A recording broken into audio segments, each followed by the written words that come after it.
दोस्तों আজিৰ টপিকটো হল ডাঙৰ স্ট্যান্ড ফ্যান যেটো আপনাৰ এটো মানে কানেকশনটো এড কৰি আছো ইয়াত আপনাৰ মই ক্যামেৰামেনক কৈ আছো এই কানেকশন কেটা ধুনিয়া দেখিবৰ কাৰণে এইটো হল ৰঙা আৰু এইটো কোলা এটো মানে কমন হৈ যাব দুটা কমন হৈ যাব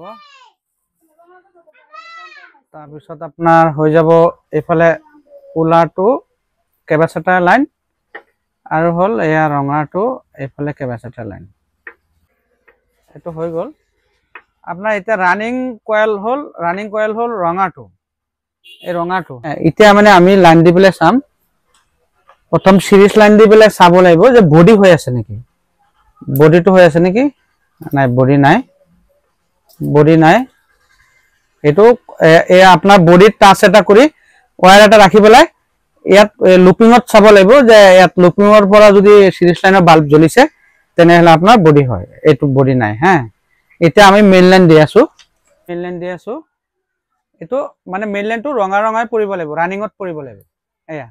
তাৰ মানে এটো আপোনাৰ ভাঁজ হল ভাঁজে ঘুৰিছে এটো এটো ভাঁজে ঘুৰিছে এটা আপোনালোকে যেতিয়া কানেকশন কৰে বডিটো প্ৰথম চেক কৰি লব আৰু এটো ক্যাপাসিটৰটো যেটো এটো ডাঙৰ ফ্যান হয় এটো আপোনাৰ 4 mf দি দিব লাগে তেতিয়া ভাল 4 mf দি দিলে ভাল হয় তেতিয়া